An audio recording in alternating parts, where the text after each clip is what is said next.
Hello students, nuclear physics के video lecture की series की पिछली क्लास में हमने स्क्वायर वेल पोटेंशियल के लिए उसके फर्स्ट और सेकंड दोनों रीजन के लिए सॉल्यूशन फाइंड आउट किए थे। अब हम इस क्लास में बाउंड्री कंडीशंस अप्लाई करके उस सॉल्यूशन को आगे प्रोसीड करेंगे। तो यहाँ मैं स्टार्ट कर रहा हूँ बाउंड्री कंडीशंस। बाउंड्री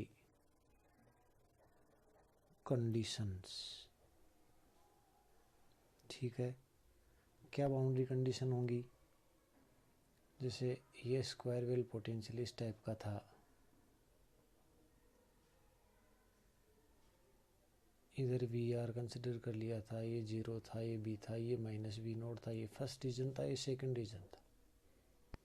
तो फर्स्ट बाउंड्री कंडीशन तो ये है कि फर्स्ट वेव फंक्शन जो है वो और सेकंड वेव फंक्शन दोनों की वैल्यू इसकी बाउंड्री पे कंटिन्यूस होगी। यानी U first R at R is equal to B is equal to U second R at R is equal to B. First boundary condition तो ये हो गई। सेकंड, इनका first order derivative del U first by del R at R is equal to B is equal to del U second by del R at R is equal to B. यानी इस boundary पे दोनों wave function आपस में continuous होने चाहिए और उनका फर्स्ट ऑर्डर डिफरेंशिएशन भी क्या होना चाहिए? कंटिन्यूस होना चाहिए। ठीक है।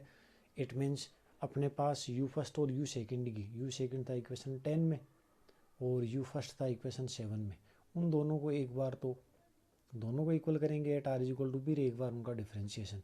अब डिफरेंशिएशन कैसे होगा कि एच एल जो है या जे एल है उनका डिफरेंशिएशन कैसे हो? तो उस डिफरेंशिएशन के लिए मैं एक रिलेशन यूज कर रहा हूँ, यूजिंग द रिलेशन। वो रिलेशन क्या होगा? D J L rho upon D rho. Rho के रेस्पेक्ट में डिफरेंशिएशन करें तो आ जाएगा J L minus one rho minus L plus one upon rho J L rho. ठीक है, इसको मैं दे दूँ इक्वेशन 12। तो ये जो रिलेशन है उसको यूज करके हम डिफरेंशिएशन करेंगे इसका, और डिफरेंशिएशन करके दोनों को आपस में क्या करेंगे? बराबर। अब मैं जैसे पहले ये कंडीशन कंसिडर कर रहा हूँ बाउंड्री कंडीशन सेकंड में मैं फर्स्ट का डिफरेंशिएशन करूँगा R is equal to B पे। तो फर्स्ट जो था उसमें क्या आ रहा था? वो था A J L, H L की जगह जे एल था, के आर था, और ये हो गया B H L iota gamma R. दोनों का डिफरेंशिएशन इस इक्वेशन के अकॉर्डिंग करूँगा। ठीक है, तो वहाँ से अपने को क्या मिलेगा वो देखते हैं हम। तो मैं यूज़ कर रहा हूँ boundary condition second. Boundary condition second implies, तो आपको पता है कि यू फर्स्ट आर है वो क्या था? A J L K R, U second R as a function of R था B H L iota gamma R. ठीक है, तो बाउंड्री कंडीशन लगाऊं, लेफ्ट हैंड साइड में डिफरेंशिएशन क्या होगा इसका किया तो ए के, उसी कंडीशन के अकॉर्डिंग इसका क्या हो जाएगा? J L minus one K R minus L plus one upon K R J L K R. ठीक है, उसमें क्या था? रो था, तो रो की जगह के आर आ गया और यहाँ के एक्स्ट्रा का आ गया, क्योंकि के आर का डिफरेंशिएशन करोगे आर के रिस्पेक्ट में तो के है वो के यहाँ आ जाएगा।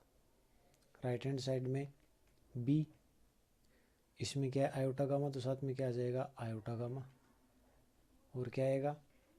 इसी की भांति H L minus one iota gamma R. ठीक है, minus L plus one K R की जगह क्या आ जाएगा? Iota gamma R H L iota gamma R. ठीक है, क्या बनेगा देखो, ए के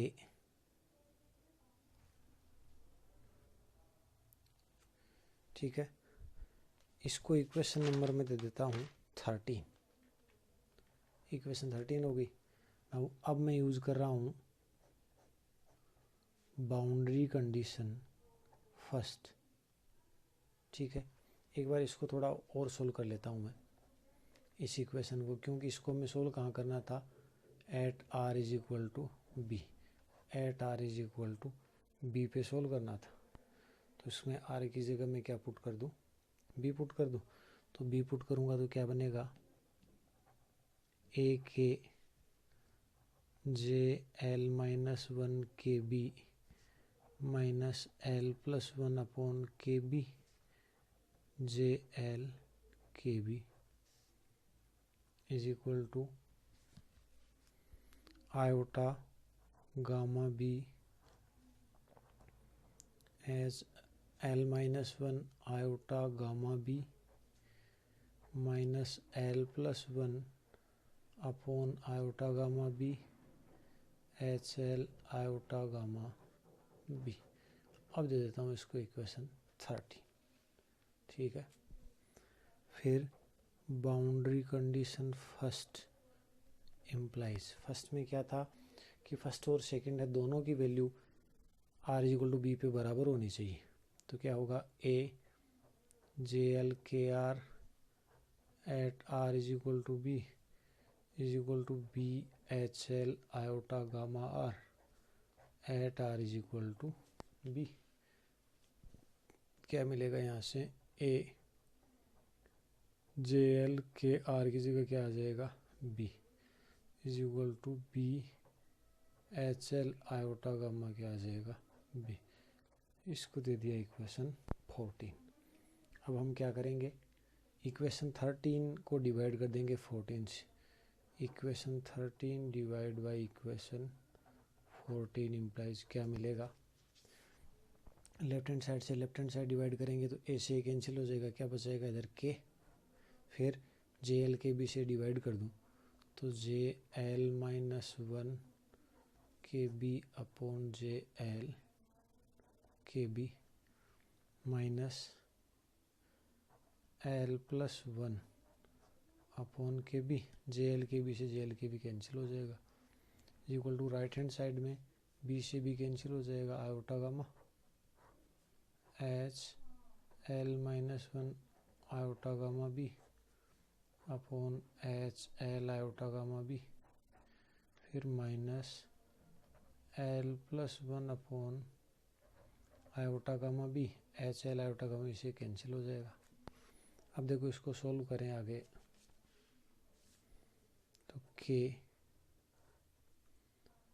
जे L minus 1 K B upon J L K B, इसको अलग कर लूँ, के को इधर मल्टीप्लाई कर दिया, के से के कैंसिल हो जाएगा, माइनस क्या बचेगा, माइनस एल अपॉन बी और माइनस 1 अपॉन बी। ऐसे इसको मल्टीप्लाई कर दिया तो iota gamma H L minus 1 iota gamma B upon H L iota gamma B, ठीक है। फिर आयोटा गामा से मल्टीप्लाई कर दिया तो आयोटा गामा से आयोटा गामा कैंसिल, क्या हो गया, minus L upon B minus 1 upon B, minus L upon B cancel हो गया, माइनस 1 अपॉन बी कैंसिल हो गया, क्या बन गया यहाँ से, ठीक है। के को उधर भेज दूँ, बन गया जे L minus 1 K B upon J L K B, के से डिवाइड किया था आयोटा गामा अपॉन क्या हो गया, K H L minus 1 iota gamma B upon H L iota gamma B, ठीक है। अब क्या करें, अब इनका अगर मॉडुलस ले लूँ तो मॉडुलस होगा तो J L minus 1 K B upon J L K B modulus is equal to gamma upon K H L minus 1 iota gamma B upon H L iota gamma B. इसको दे दूँ equation 15, ठीक है। इसको solve करते हैं आगे। इसको सोल्व करने के लिए मैं कंडीशन ये कंसिडर कर रहा हूँ,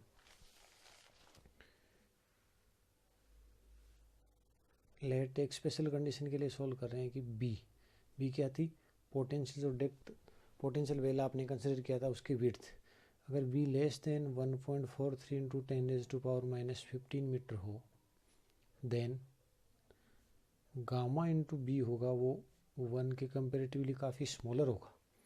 1 के कंपेरेटिवली अगर स्मॉलर हुआ इट मीन्स क्या होगा, अगर स्मॉलर हुआ तो ये जो इक्वेशन 15 है इसकी जो राइट हैंड साइड है, क्योंकि गामा अगर काफ़ी स्मॉलर हुआ तो इसकी राइट हैंड साइड है उसकी जो वैल्यू है वो क्या हो जाएगी, बहुत कम हो जाएगी, यानी अप्रोक्सीमेटली उसकी वैल्यू क्या हो जाएगी, 0। ठीक है, तो गामा भी less than 1, then right hand side of equation 15 will be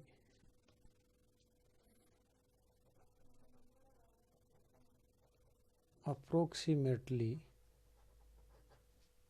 0 हो गया, तो it means left hand side JL-1 KR upon JL KR का मॉडुलस है वो ऑलमोस्ट किसके इक्वल हो जाएगा, 0 के इक्वल।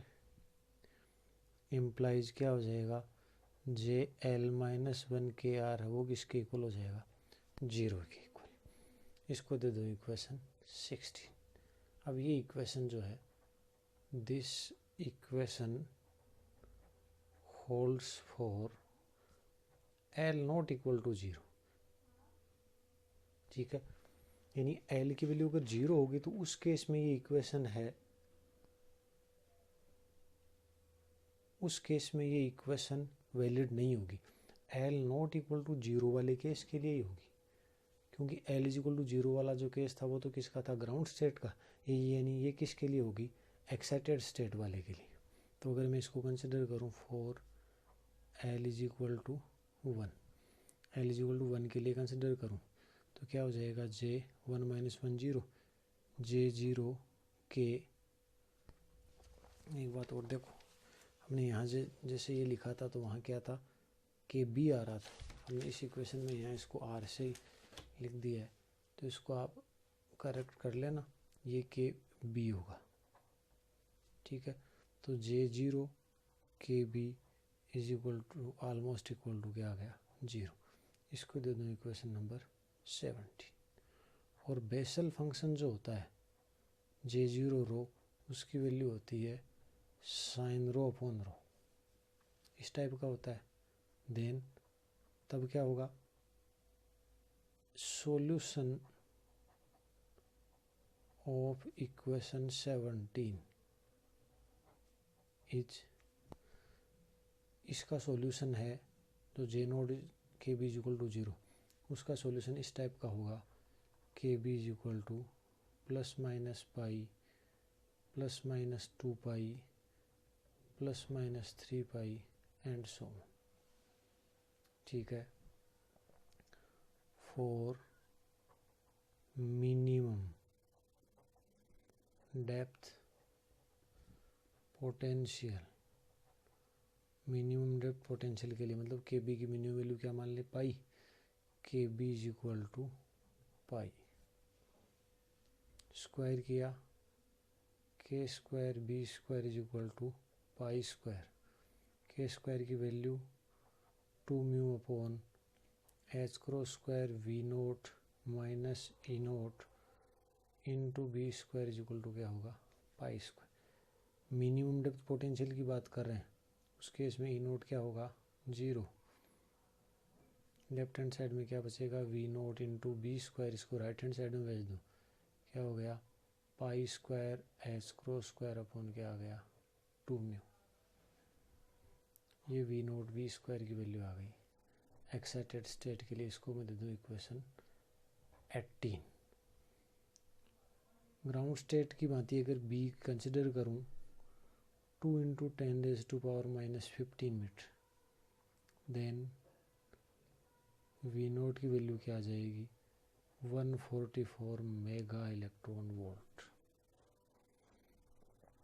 जबकि आपने ग्राउंड स्टेट के लिए जब देखा था तो ऑब्जर्व किया था कि जब b की वैल्यू 2 × 10⁻⁻15 मीटर आपने ली थी, उस केस में V नोट आ रहा था अप्रोक्सीमेटली 36 मेगा इलेक्ट्रॉन वोल्ट, जबकि एक्साइटेड स्टेट के लिए कितना आ रहा है 144। यानी एक्साइटेड स्टेट के लिए स्क्वायर वेल पोटेंशियल आपने कंसिडर किया, उसकी डेप्थ ग्राउंड स्टेट वाले स्क्वायर वेल पोटेंशियल की डेप्थ की अप्रोक्सीमेटली 4 टाइम्स होगी। इसका मतलब ये हुआ, अब ये वाला केस हमने L बराबर 1 के लिए सोल्व किया था। अगर L की वैल्यू 1 से आप ज़्यादा लोगे तो इट मीन्स स्क्वायर वेल की डेप्थ है वो और बढ़ती जाएगी। तो यहाँ से फाइनल कंक्लूजन ये निकलेगा कि L नॉट इक्वल टू 0 के लिए, for L not equal to 0, अगर ड्यूटेरोन की बात करेंगे L नॉट इक्वल टू 0 यानी एक्साइटेड स्टेट के लिए नो बाउंड स्टेट एग्जिस्ट्स।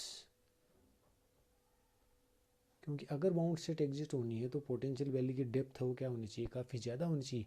यानी कंक्लूजन ये निकलेगा कि L नॉट इक्वल टू 0 या एक्साइटेड स्टेट के लिए ड्यूटेरोन के केस में बाउंड स्टेट पॉसिबल नहीं। ठीक है, तो इस प्रकार हमने ड्यूटेरोन की एक्साइटेड स्टेट के लिए श्रोडिंजर इक्वेशन कंसिडर करके उसका वेव फंक्शन लिखा था और वेव फंक्शन का सॉल्यूशन हमने इस प्रकार कैलकुलेट किया। इस क्लास में इतना ही पढ़ेंगे। धन्यवाद।